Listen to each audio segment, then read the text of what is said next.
Can I get a motion to call the meeting to order, please? So moved. Second. All in favor? Aye. And I vote aye as well. Roll call. Mr. Gito, Yes. Mr. McCrisky, Here. Vice Chair Cavey, Present. and Mr. Carter. Yeah. And I'm here as well. I ask that you stand to salute our flag if you are able. I pledge allegiance to the flag of the United States of America and to the republic for which it stands, one nation, under God, indivisible, with liberty and justice for all.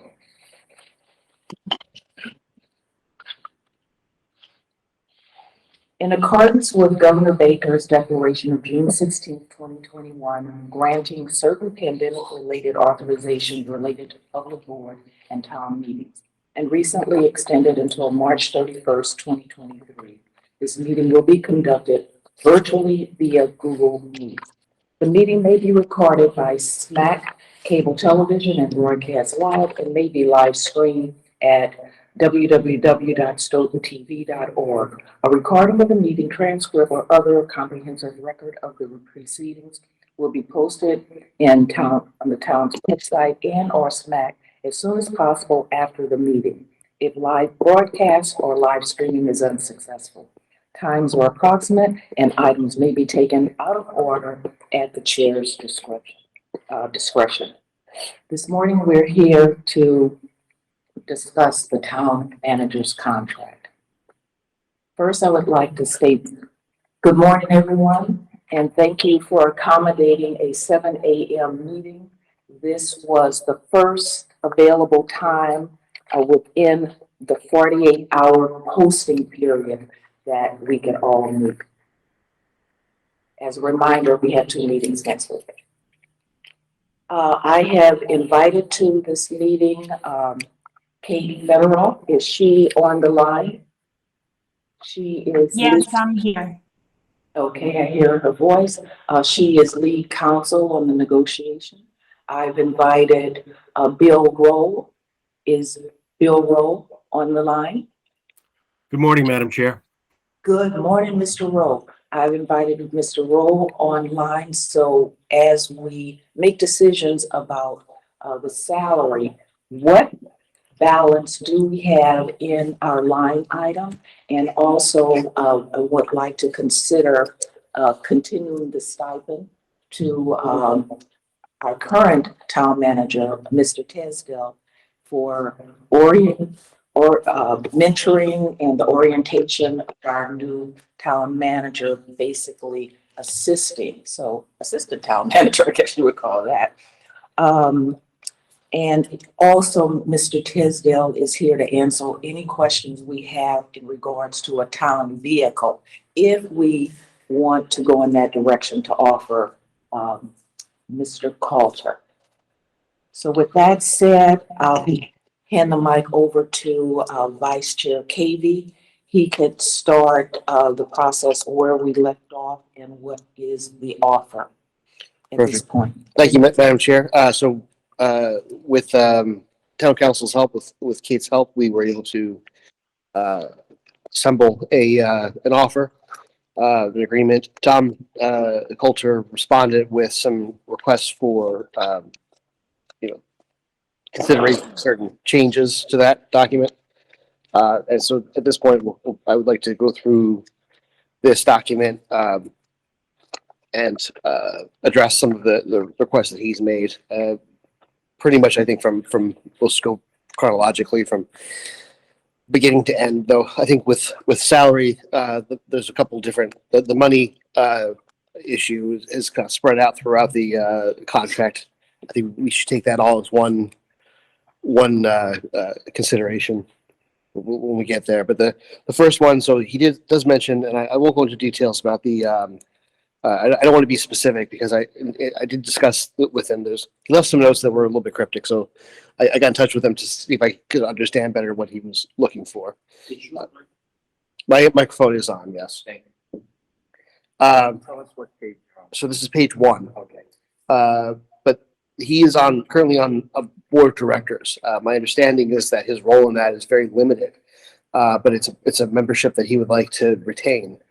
And from my understanding, it won't have any impact on his role as town manager. So to the extent that we understand that role better and we are comfortable with him maintaining this membership, he asked that we just produce a side letter basically saying that we understand he does this and that this we understand also that it won't interfere with his role as town manager and that we have no problems with him continuing on. Since this is not actually part of the contract itself, I don't think we need to discuss it necessarily today, decide on it. We'll get that information, and then with Kate's help, we'll produce a side letter, assuming everybody's comfortable with it. So that was page 1. Page 2, there was a mention of a probationary period. Originally, it was 9 months, and he had one serious concern, and then also just more of a general concern. The serious concern was item C within the probationary period, and my version's crossed out, so I might have difficulty reading this, but it reads to the effect of, at the discretion of the board, this probationary period may be extended with notice to the town manager. And his concern was that we'd end up with a probationary period that potentially could last indefinitely, right? So it's not really a probationary period if you can continue to extend it indefinitely. And I actually believe that that's a valid point. And I think that if you're going to do a probationary period, you should set that, then that's your probationary period. His more general concern was also I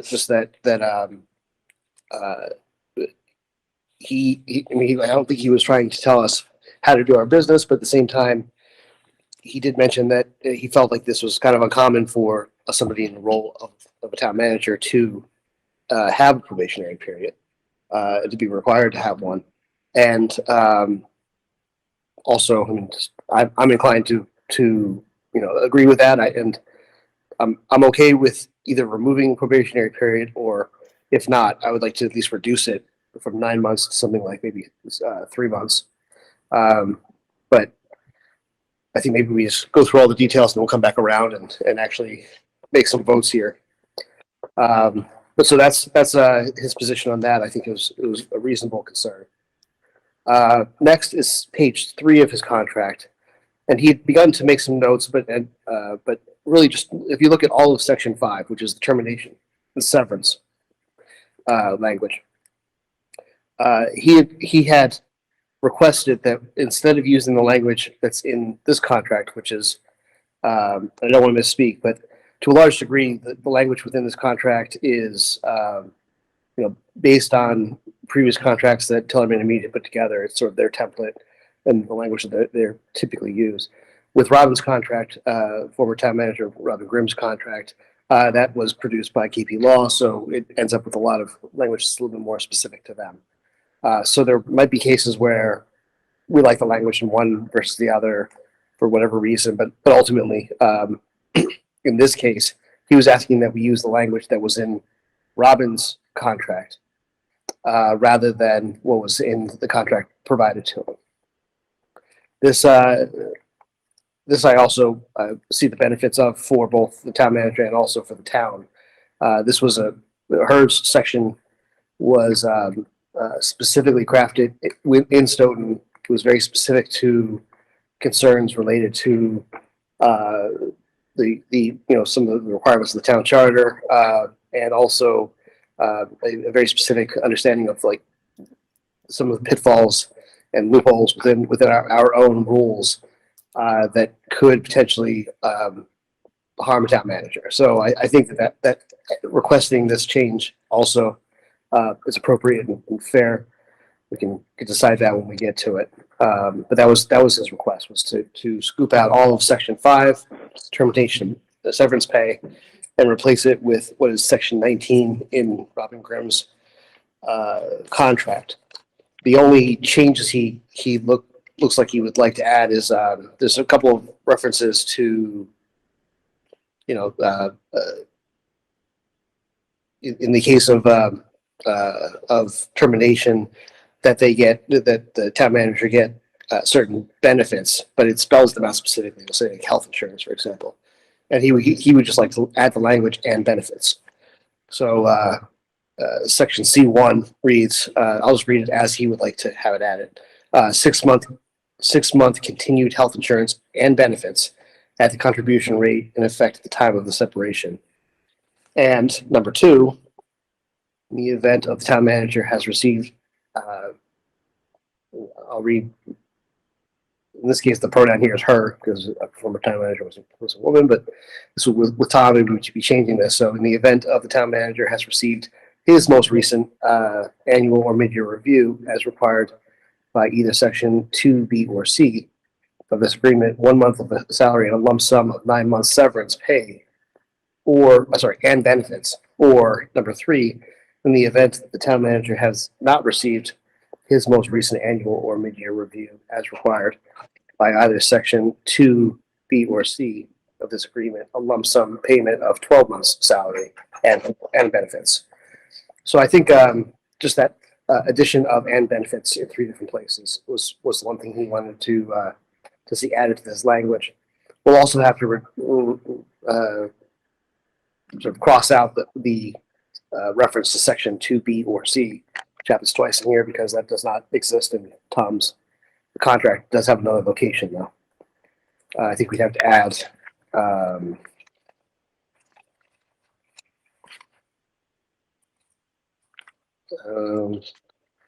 not sure exactly where it is, but there is a reference to that is specifically a reference to the town manager reviews, which does show up in this document. So we'll just have to make the appropriate reference if we decide to go that route. Oh, so it's section 7, A and B of the current contract we're looking at. The next change that he was looking for is on page 5. This one I'm going to come back around to because it's a reference to motor vehicle allowance. But below it, there was an additional piece of information that I think might be relevant to some of our discussions going forward.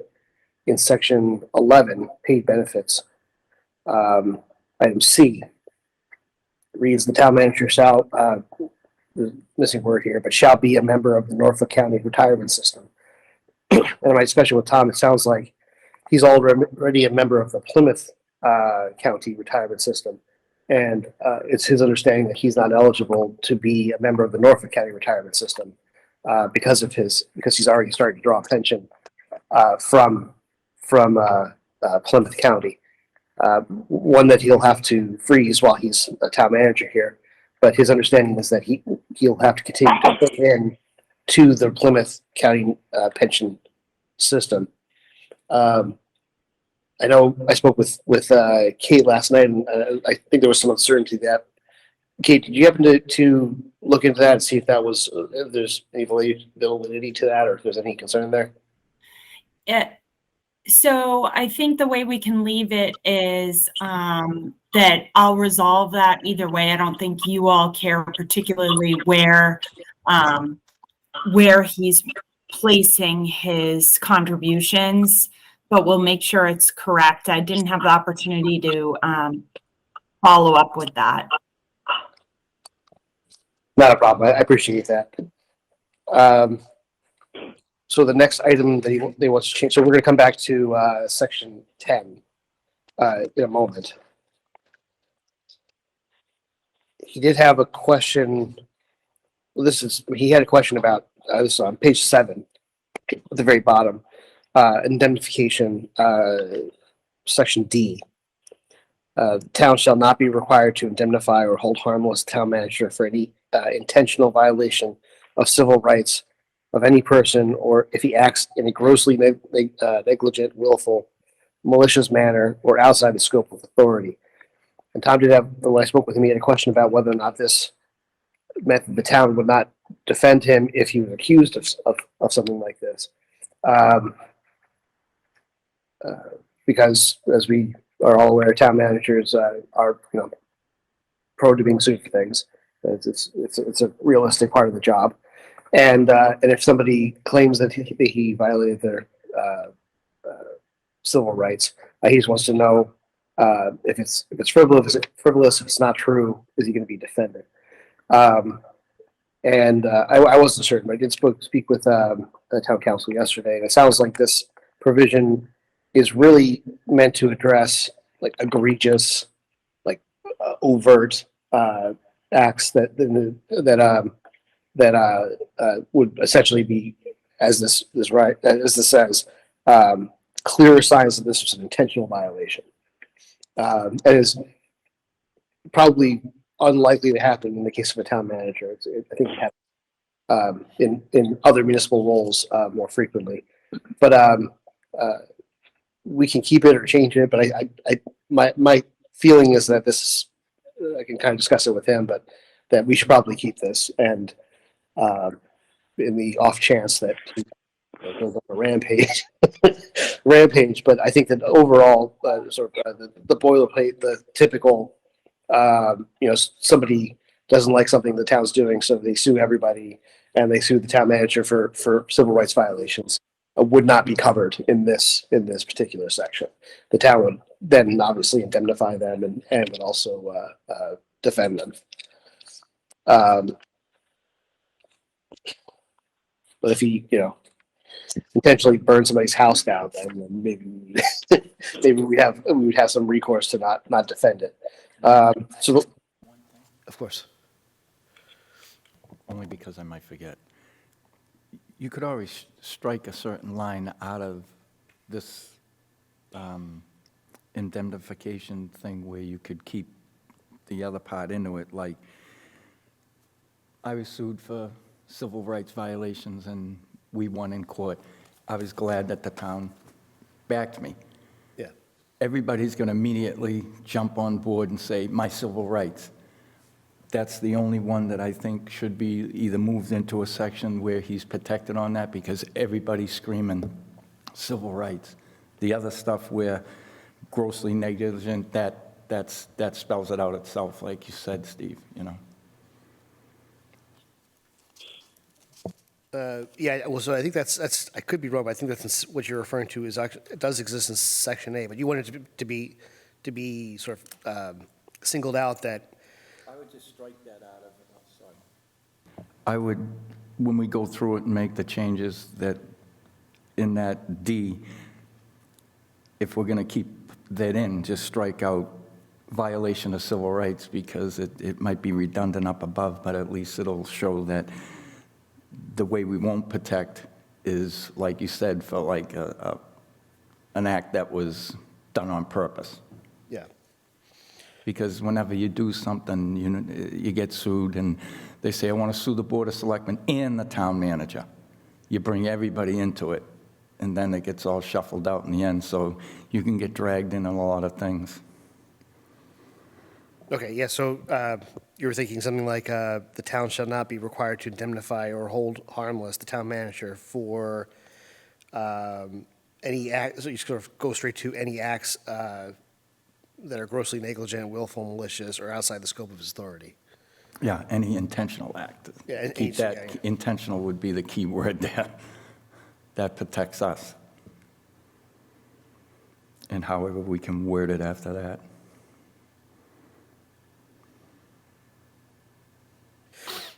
Got it. Yeah, I appreciate that. Okay, thank you. Absolutely. The next is on page 9.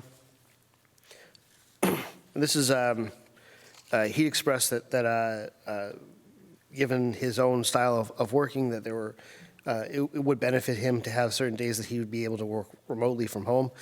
I think in general, putting that into an agreement like this is it's sort of counterproductive, because they're rather than a fixed day where he would work from home, I think that having the town manager capable of making the decisions about when and where he works, leaving that up to him, offering him that autonomy, is fine. Obviously, if things were to come up and he needed to be here, he should be here, and he knows that. So any agreement where we would say, a certain day he can work from home becomes sort of irrelevant the second we need him to be here on one of those days, and he's aware of that. So I think maybe a side letter that basically just spells out that we understand that the town manager has autonomy to choose essentially when and where he works, but that our concerns fall. I'm sort of throwing stuff out there. We can change it, but this would also be outside the scope of this agreement. It would be another letter, so we don't have to decide it today, but it would offer him just perhaps some written documentation that we're okay with the idea of him working from home at times, and we can leave it at his discretion as to when he thinks that's best. I would like to just add that in the documentation that concerns of making sure he is available and the effect that might have on things like staff morale are important, and those are things we'll take seriously. But so long as he's able to get his work done, and there is no effect on the work culture in the town hall, then that is within his own discretion. I was on page 9. Under general provisions, section B, he has a mention of a side letter, remote. With regard to so just to go back to that section 10 and to include that, which is on page 5, and to wrap this up into a more general discussion about compensation. In the letter that he provided to us in response to our initial presentation of this contract, he did ask for us to potentially honor this additional element of his previous agreement with Kingston, which is that they would cover $626 worth of life insurance policy that he has. It's a separate policy that he owns, and if we consider the car allowance, the life insurance, and what we'd initially offered as a salary, which, let's see if I can find that quickly. It was $180,000, which is on the bottom of page 3.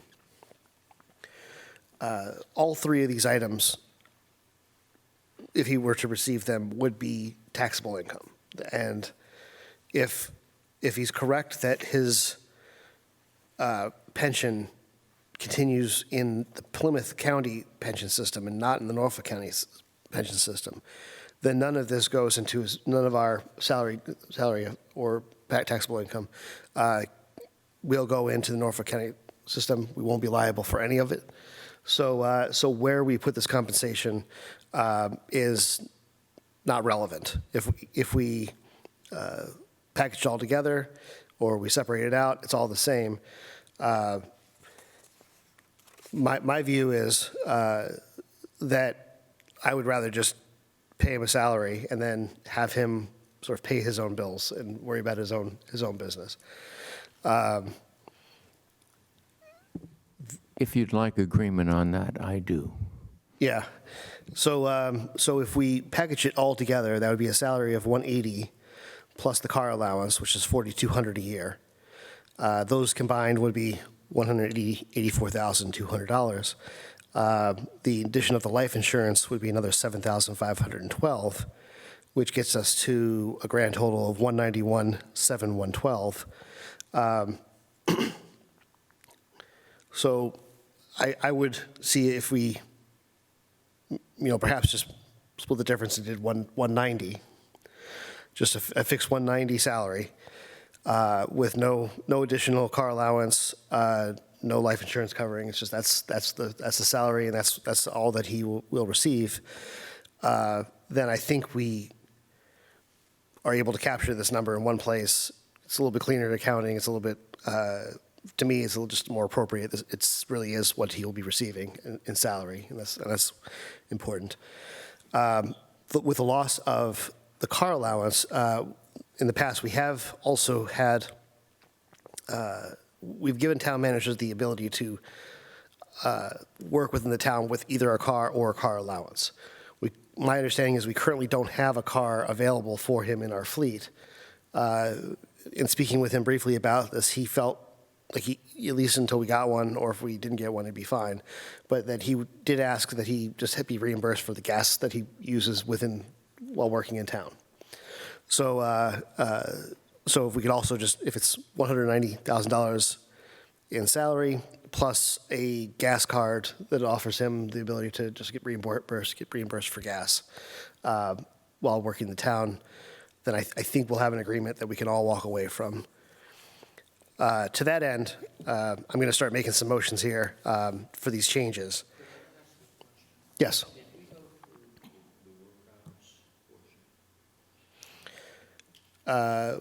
With him, I did not. I don't remember him having any questions about those. In looking at thank you. In looking at Robin's contract, I thought that the description of the work, the duties or the time that she would be working would be more appropriate than what we see in this new contract. And that was, I think, on in Robbins, it was section 15 on page 4 of her contract.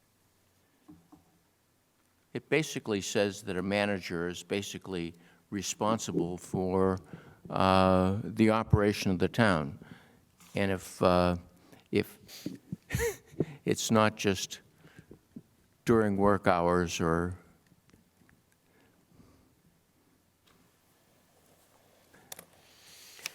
Okay, so I just want to make sure I'm going to read it just to make sure I'm please do. I'll read it out loud just so that everyone's aware of what it says. Hours of work. The town manager shall be required to devote the amount of time necessary to effectively, professionally, and diligently discharge the duties of the position and manage the affairs of the town and the employees under the town manager's supervision, which may include evenings and/or weekend hours. It is understood that it is necessary for the town manager to maintain regular office hours, although the town manager has an exempt employee, under the FLSA, may not necessarily be in town hall during all of those hours. The town manager will be available to the town 24 hours a day through the entire year, except during periods of illness or approved vacation leave, and shall provide the town with effective means of communication and contact at all times. The town shall make available at town expense a cell phone for the town manager's professional use. The town manager expressly understands and agrees, however, that said cell phone shall at all times remain the property of the town, and as such, no right of privacy exists with regard to any information made or stored on the town's cell phone. Further, all electronic files and documents originating from, passing through, or stored on the town's cell phone are considered to be the property of the town and may constitute public records that are subject to disclosure under the public records law. In the event that the town manager elects to utilize a personal cell phone instead of receiving a cell phone provided by the town manager understands and agrees that the town manager will be responsible for all charges related to such use of the personal cell phone, including any charges that are related to the town manager's performance of duties as such. Yeah, I think that's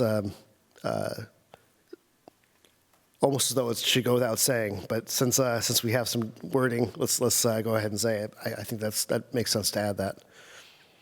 Is that a yes or no? Yes, it's a yes. Thank you. Mr. Correa. Isn't the charter describe that almost what you're reading? Isn't it in there that the charter says that the town manager must be, available for the town and all that? So even if it wasn't in there, we still have it, but it's a good idea. Yeah. I think you're right. So. I guess if we're having a contract, it would be better to have it in rather than out. There were, I think in the past and also with this contract, there were, just for whatever it might be worth, there are things that exist elsewhere, but we put in the contract so that it would be like one-stop shopping. If you wanted to know all the things that you might have concerns about, it would be in one place. So having it in there also might just be helpful for that, in that regard. Okay, so I'm gonna start making some motions here so we can get through this. And what's the time? So the first one with regard to his board of director role, that's something we'll address at a later date we'll vote on a side letter at that point, so that's not necessary for today.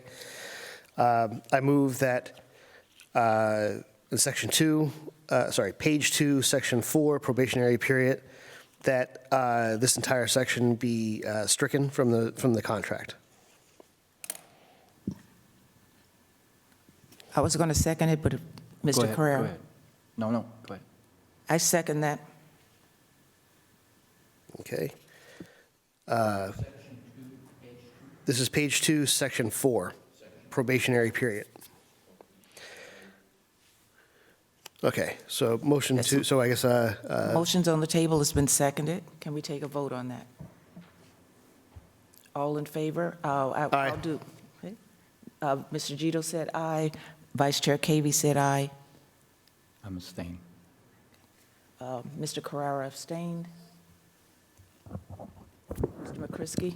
Madam Chair, I'll be abstaining from all votes regarding the contract, as whereas my son is a member of the Stoughton Police Department, and I am forbidden under state ethics rules from voting on the subject. Thank you. Thank you very much. Let the records reflect, please. And I vote yes as well. So unanimous, 3-0.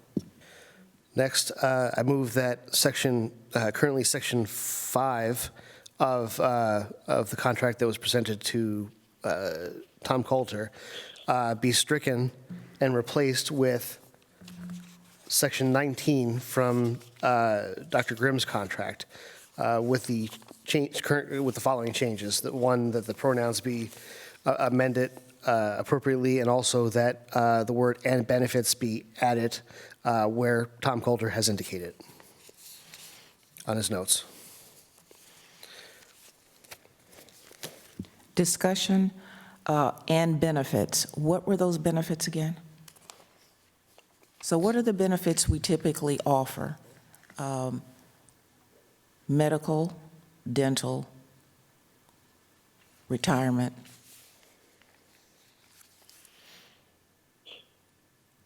Unemployment,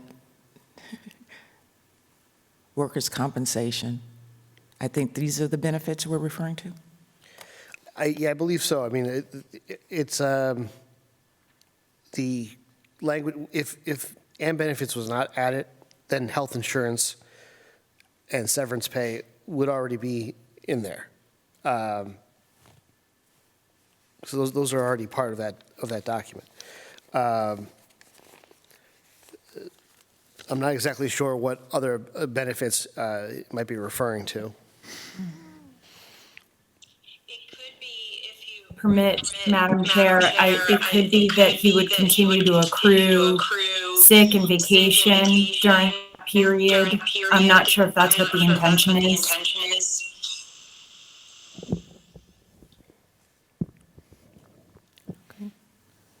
So without clarity to that, I'm hesitant to adding it in. Okay, then I'll withdraw that motion and simply make the motion that we just use section 19, strike section 5 from the current contract and replace it with section 19 with the change of pronouns being the only change. Second. Sorry, the only other change, but also there should be a change in the reference to the sections where the town manager review is mentioned as well. That would have to be changed. But, okay, you guys are good with that? Yes.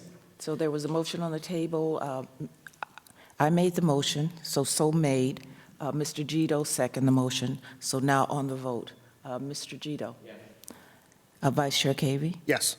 And I vote yes as well.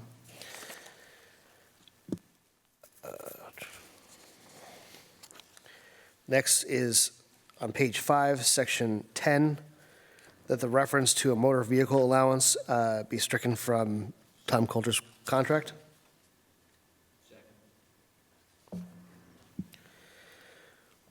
Question, Mr. Tisdale, regarding an automobile. So do we have, within our pool of autos, is there one available?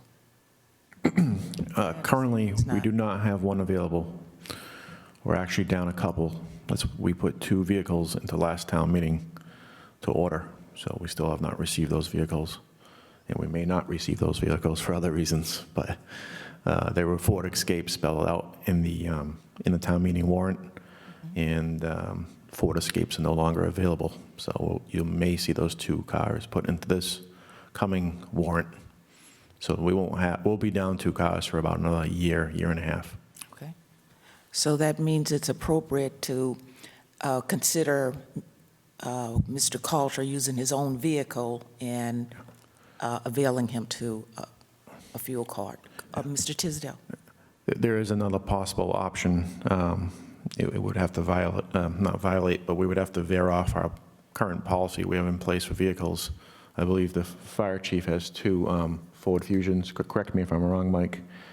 The red ones, same cars as we have over here, but they're red instead of white. We don't currently have those in our pool yet, but if we wanted to bridge a gap between ordering the 2 new cars and receiving them, we may be able to make that happen, but I think the board would have to make that decision to do a temporary waiver from our policy. Okay. So I think it could be something we don't necessarily decide tonight, right? No. Okay. Yeah. So then we can come back to that. We do have to add the use of a gas card to this. Yes. But I guess step one would, I'll make the motion. I'm going to make the motion again and just say that motion is to strike section 10 from the current contract, but to replace it with language that signifies that the town manager will be provided a car at some point in the future, and during that gap, he will have access to a gas card to be reimbursed for fuel. That's your motion. We have a second. All in favor? Mr. Gito said aye. Aye. And Vice Chair Cavey said aye, and I vote aye as well. Thank you. On page 7, section 15, item D, I'd like to just, I make a motion that we change the language here to remove reference to the civil rights specific, and it's just say the town shall be required to indemnify or hold, the town shall not be required to indemnify or hold harmless the town manager for any intentional act of gross negligence, willful malicious behavior, or any, I'm trying to rechange the tense of some of these things, so I apologize. The town shall not be required to indemnify or hold harmless the town manager for any intentional acts that are grossly negligent, willful, malicious manner, or outside the scope of his authority. Okay. Motion on the table has been second. Mr. Gito? Vice Chair Cavey? Yes. And I vote yes as well. Then the last 2 items are to insert what is in Robin Grimm's contract, section 15, which references hours of work, into the current contract. All in favor? Mr. Gito? Aye. And I vote, Vice Chair Cavey voted yes, and I vote yes as well. And the last item is on page 3, under salary, that the salary be changed to $190,000. All in favor? Mr. Gito? Yes. Vice Chair Cavey? Yes. And I vote yes as well. I'm just going to go through this again one more time to make sure I didn't miss anything, but I think we've got it all. So we have 2 side letters we have to deliberate on. So those are still open. Probationary period has been removed. Section 5 is going to be replaced.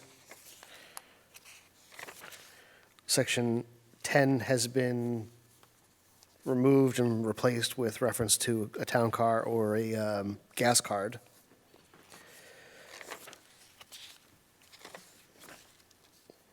We've altered section 15.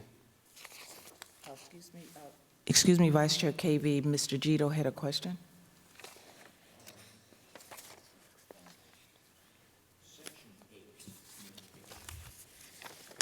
What page is?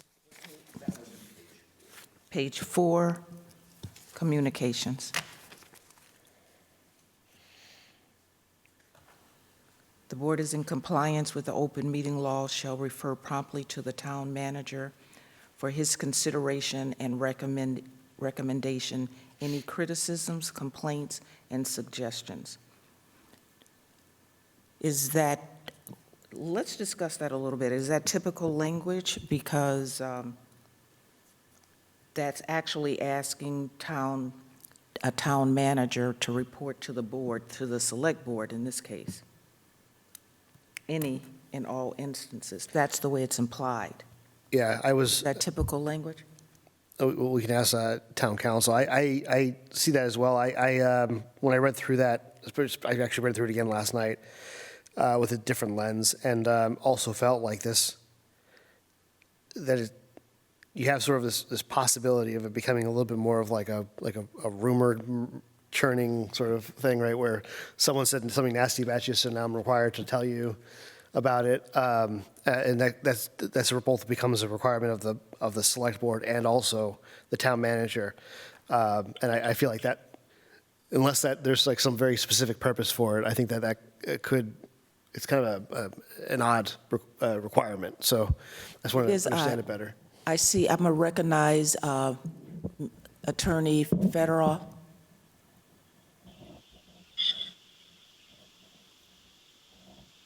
Your lips We are cannot hear you. Sorry, Keith. Oh, you're on mute. Sorry. And now can you hear me? Yes. Yeah, you can feel free to strike it. It is a provision that exists in other contracts, but you can feel free to strike it if you think it starts off on the wrong foot. That's totally acceptable to me. The one thing I question, when you add, and this is not on topic, but I apologize. But I'm trying to take notes here.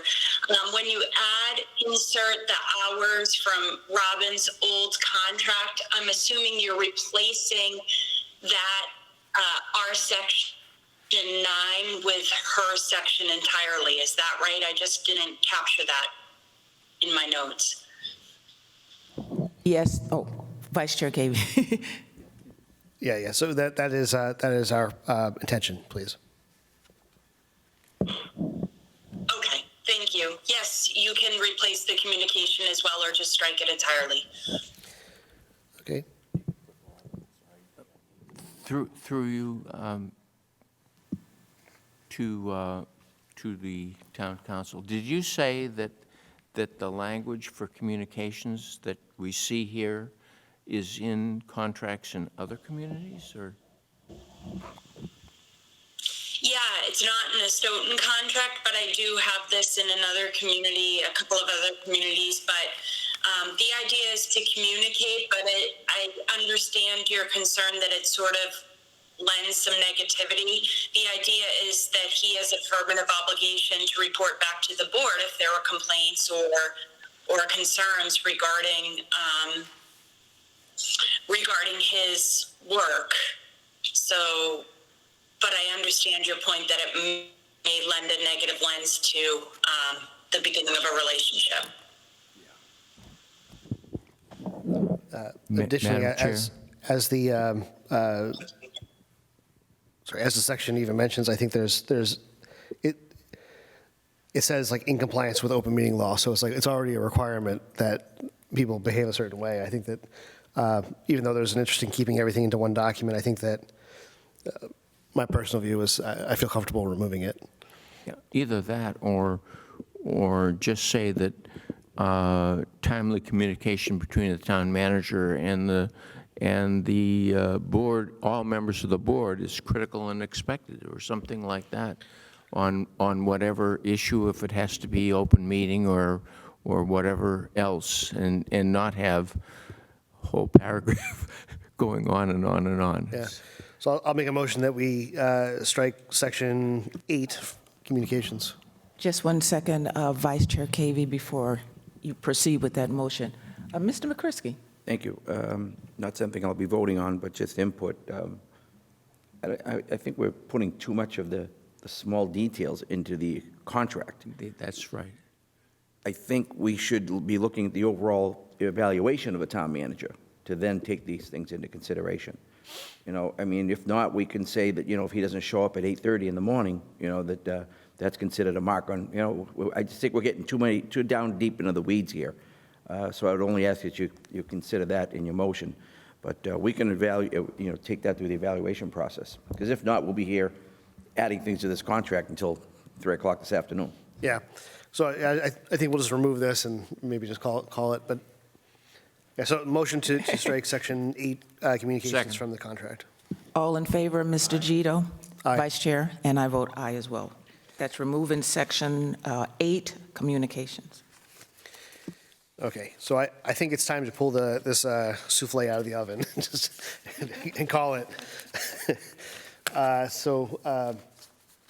We've voted all of the items, so I would just make a motion that we approve the agreement as amended. Second. All in favor, Mr. Gito? Vice Chair Cavey? Aye. And I vote aye as well. Perfect. That's it. So I don't want to get out in front of anything, but motion to adjourn? Oh, wait just a minute. Mr. Carrara.